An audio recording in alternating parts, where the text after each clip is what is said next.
రెండు తెలుగు రాష్ట్రాల్లో అతిపెద్ద పండుగైన సంక్రాంతిని ప్రజలందరూ సాంప్రదాయబద్దంగా జరుపుకోవాలని, అసాంఘిక కార్యకలాపాలకు దూరంగా ఉండాలని ఎస్ఐటి రామకృష్ణ సూచించారు. కాకినాడ జిల్లా కోటనందూరులో మీడియాతో మాట్లాడిన ఆయన సంక్రాంతి సందర్భంగా కోడి పందాలు, పేకాట, గుండాట వంటి అక్రమ ఆటలు నిర్వహిస్తే చట్టపరమైన చర్యలు తప్పవని హెచ్చరించారు. పండుగ సమయంలో దొంగతనాల అవకాశం ఉన్నందున ఊరికెళ్లేవారు ముందుగా పోలీసులకు సమాచారం ఇవ్వాలని సూచించారు.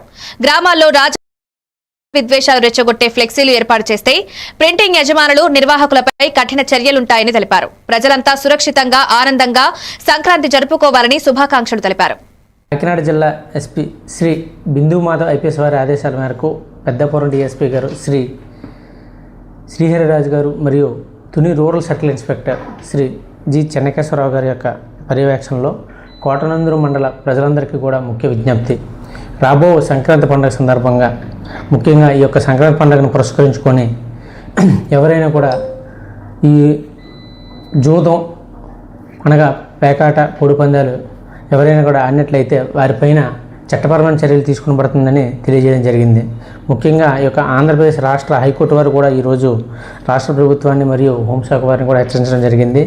ఎవరైనా కూడా అనవసరంగా వితౌట్ గ్యామ్లింగ్ కానీ, ఈ కోడి పందాలు కానీ, ఏవైనా కత్తులు కట్టి కోడి పందాలు కానీ నిర్వహించినట్లయితే వారిపైన చట్టపరమైన చర్యలు తీసుకోవడం జరుగుతుంది. మరియు బరులను కూడా సిద్ధం చేసినట్లయితే వాటిని కూడా ధ్వంసం చేయడం జరుగుతుంది. ఈసారి మండల ప్రజలందరికీ కూడా మా పోలీస్ డిపార్ట్మెంట్ తరఫున అడ్వాన్స్ సంక్రాంతి శుభాకాంక్షలు తెలియజేసుకుంటూ ఎలాంటి అవాంఛనీయ సంఘటనలకు తావు లేకుండా అందరూ కూడా కుటుంబ సభ్యులతో సంతోషంగా ఈ యొక్క తెలుగు పండుగను సంతోషంగా జరుపుకోవాలని కోరుకుంటూ కాకినాడ జిల్లా ఎస్పీ శ్రీ బిందు మాధవ్ ఐపీఎస్ వారి ఆదేశాల మేరకు పెద్దపురం డీఎస్పీ గారు శ్రీ శ్రీహరిరాజు గారు మరియు Tuni rural circle inspector Shri G Chennakeshwararao గారి యొక్క